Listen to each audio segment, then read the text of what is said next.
Hello and welcome to Big Deal. I'm Nisha Poddar.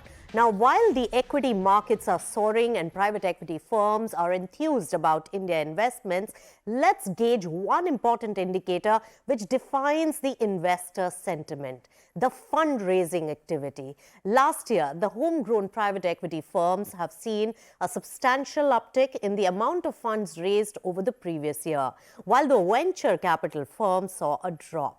Let's find out how's the investor sentiment this year and the fundraising activity and LP mindset. We are joined by today Srikrishna Dwaram of True North. We also have Neha Grover of IFC and Sudhir Sethi of Chirate Ventures India Advisors. Welcome, lady and gentlemen, to CNBC TV18. Neha Grover, beginning with you. IFC is a large LP in India. How do you see the current investment sentiment when it comes to India focus? So, India is a shining spot, a bright spot in the global economy across emerging markets. IFC is a long-term investor in the country. We started investing in India as early as 1958, and we were one of the earliest investors with SDFC, with some of the largest corporations like Bharti Airtel. We've been investing in the private equity industry in India since the late 90s, so over 3 decades. Last year we deployed about $3 billion. We deployed and mobilized $3 billion in the country. So India is definitely one of our focus areas. It's one of the largest country allocations globally across emerging markets, single country exposure. All right. So single country exposure wise, amongst the emerging markets, India stands the highest rank right now for IFC. Now, when we talk about this, Srikrishna, there has been various global factors as well as a rebalancing, which has really led to this India focus. What are your thoughts on that? Firstly, I think I would agree with Neha that amongst all the investor feedback that we are receiving, the interest on India has certainly been one of the highest. And that's not surprising given the fact that the last 5 to 10 years, we've seen a high level of macroeconomic stability. Just the performance of the industry itself has improved so much. And generally, there is an agreement that the market has matured substantially. The private equity industry and the VC market has matured substantially. Having said that, I think there are a few other global trends that we need to keep in picture, which is the fact that the amount of money that is available to be invested by all our LP community has, I think, reduced over the last couple of years because the liquidity that they were receiving from their existing investments has reduced.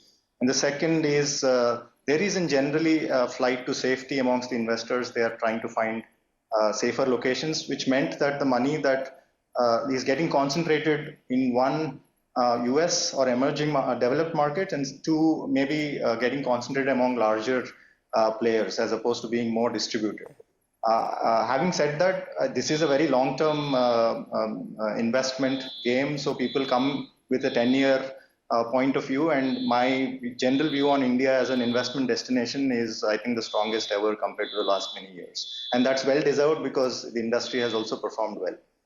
Right. Srikrishna, the kind of confidence that you are exuding is resonating all across the overall financial services, corporates, investors, and overseas players alike who are looking into India. But Sudhir, when it comes to the venture capital space, Srikrishna mentioned that the overall ecosystem of homegrown funds and homegrown investment firms has really matured over the last few years. Now, how do you see the venture capital fundraising trends for this particular year? Last year was a drop over 2022. So I think the trends are similar.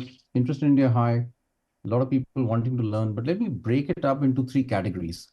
First and foremost, we as VCs have raised capital from India. Out of our $1+ billion, about $500 million has come from India. And that's a very important thing. So LPs or potential LPs, the way I view it, are global LPs and Indian investors, potential LPs and existing LPs. Indian LPs are more allocating to the alternative asset class and much more savvy, much more depth studies in the market space, and more money is being allocated. There's no question about it. I would say the bulk is family offices, but institutions have started coming in, like banks, of course. I think once RBI issues the clearances, hopefully more banks will come in. Insurance coming in, there's no question about it. So India is, from an LP perspective, a very good market, which we have benefited from only because of the fact that we are based in India and the knowledge levels about the Indian market are very high there. As far as globals are concerned, the way I would put it is existing LPs and new LPs. If I take existing LPs, the existing LPs are fundamentally re-upping, there's no question, but reducing also the number of GPs, because they want lesser GPs to manage and not more GPs to manage. And there, re-ups are happening. Check sizes are broadly similar in nature. Maybe a few are getting higher, but broadly are similar in nature. I think the other thing which is very, very high from existing LPs and it impacts new LPs is how much have you returned? Yes. We returned almost $200 million of capital last year. We've returned $850 million over the last 12 years. And to that extent, more and more VCs have to return capital and not just have NAVs being high. So to that extent, the holy grail is not whether capital is available or not. The holy grail is how much have you returned to your existing LPs and whether they'll re-up. Is it 85%, it is 100%, is it 60 or 50 or 40? And new LPs will go by that. So I think the fundraising markets for VCs, especially because in the technology space, there are many which are doing better. However, one thing is India has a lot. I mean, there are hundreds of new GPs, first-time managers, second-time managers. And there are a lot of people like us who have been around for 15, 16, 17 years, 5, 6 funds under our belt.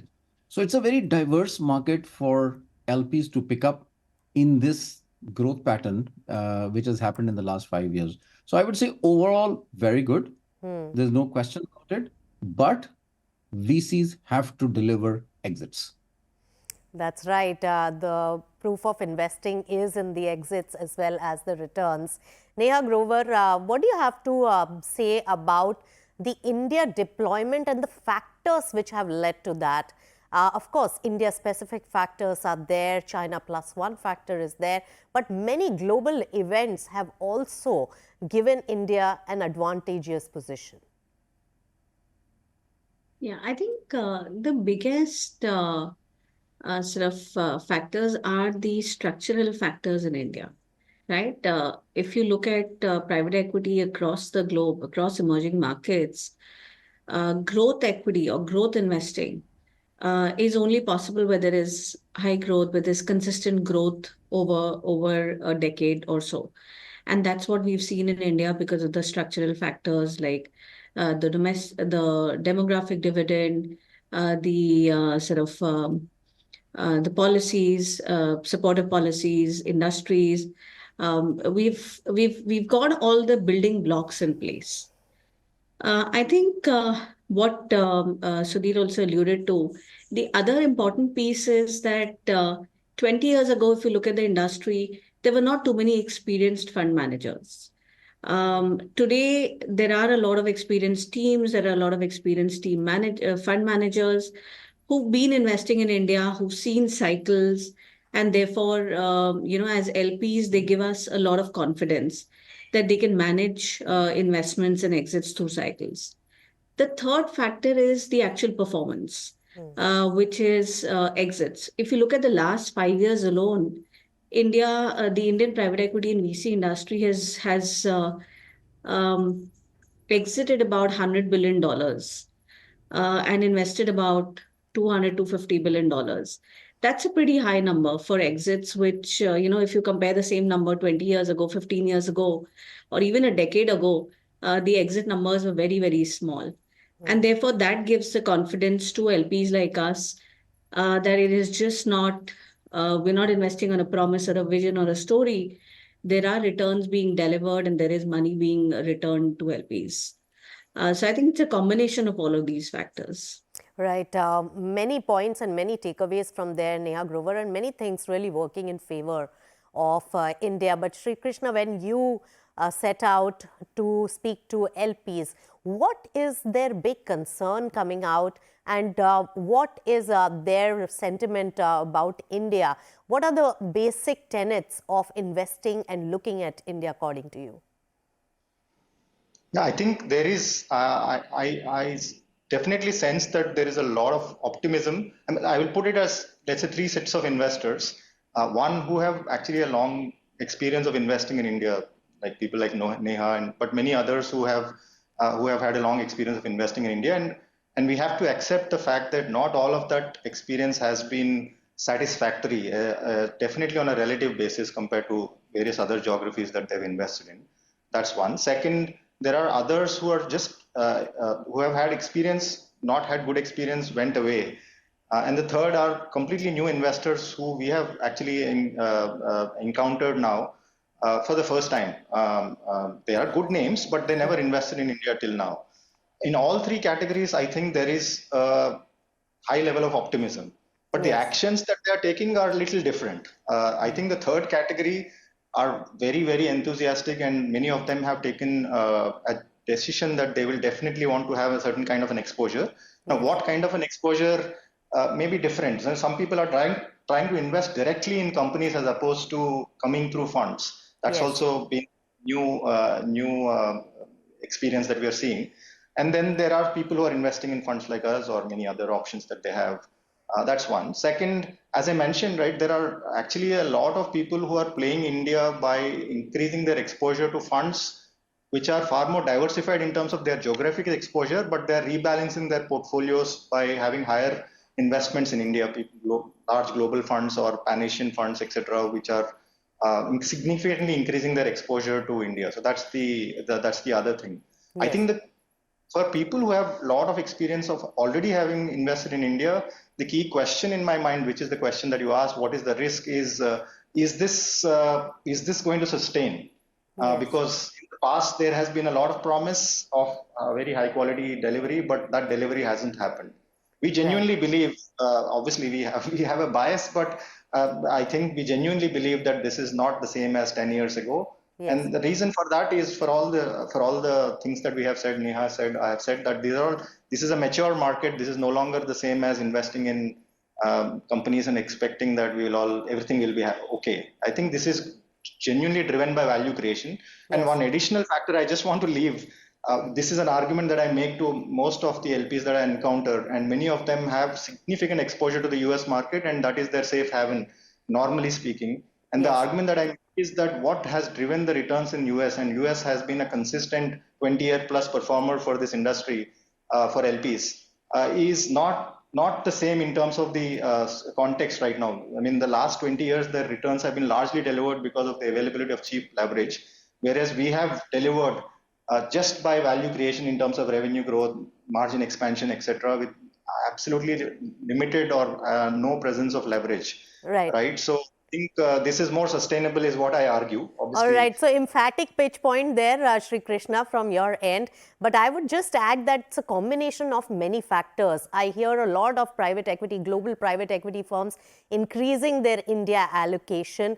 They are euphoric. Also, exit mechanism through the stock market block deals has given a lot of confidence. So it's a combination of various factors. And of course, another important aspect is political in nature.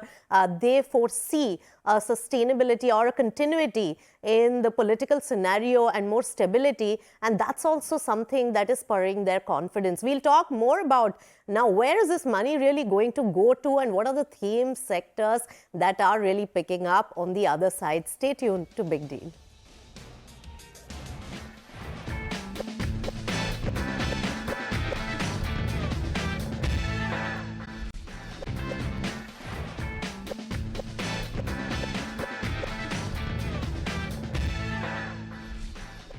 Welcome back. You're watching Big Deal, and we are putting the spotlight on fundraising activity as well as India allocation. Now, Sudhir, one thing is clear, that there is rebalancing which India is gaining from overseas and globally. Now, rebalancing in terms of the sector focus, and the choice of investment is also taking place. Do you think that the digital and the new age space had capitalized a lot, and now the liquidity constraint as well as accidents in the startup world has come to bite this particular space? What's your view for this year? So I think the so-called balancing is in two forms. One is when the investors look at us as a GP, it's an execution capability evaluation, and they're looking at everything in a much, much more deeper manner.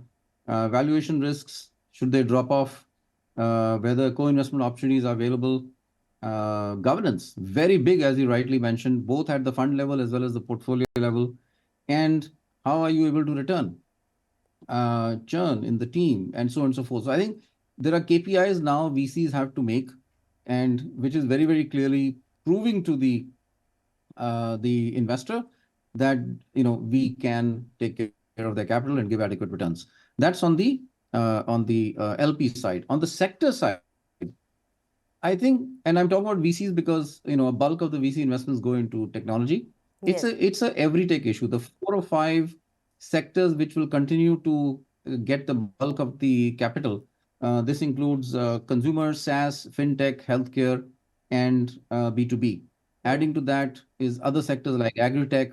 Manufacturing is coming back in a very big way. Many of our companies are moving their manufacturing from China to India.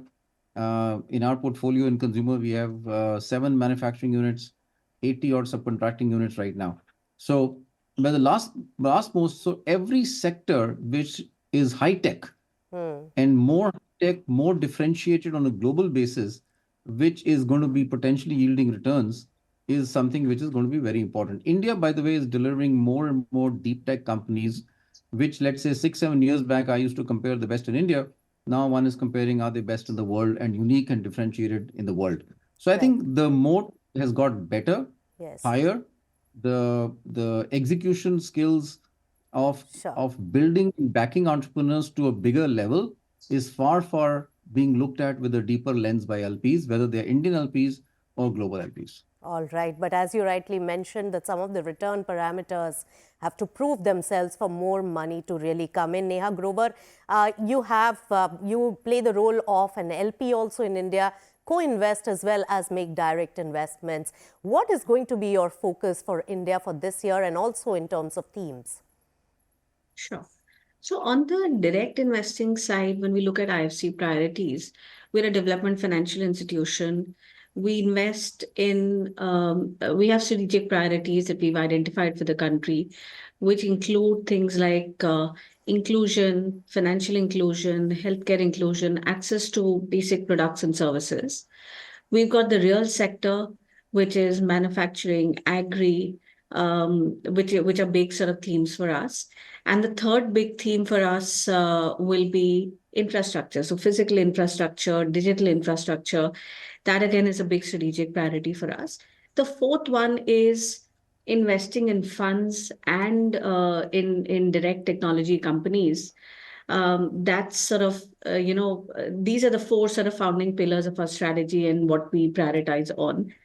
If I look at the private equity industry and step back as an LP, and where we are seeing the dollars go, majority of the dollars in the private equity and VC side go in 4 broad themes or 4 broad sectors.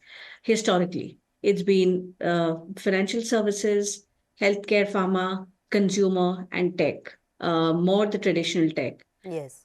Overlay that with technology. I think each of these sectors now has a separate subsegment, which is the tech segment, the digital segment, and we're seeing a lot of dollars go there. Manufacturing is one big theme. And then on top of this, if we overlay the whole sustainability theme, gender theme, themes like MSME, these are big focus areas for us. And we are seeing our funds also focus on not just the core sectors, but within these sort of sectors, the sub-themes and the subsectors that I talked about. All right. So these are your sectors of focus.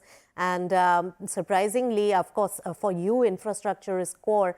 But a lot of private equity players, apart from the four choice sectors of private equity have been now talking about infrastructure, real estate, as well as manufacturing.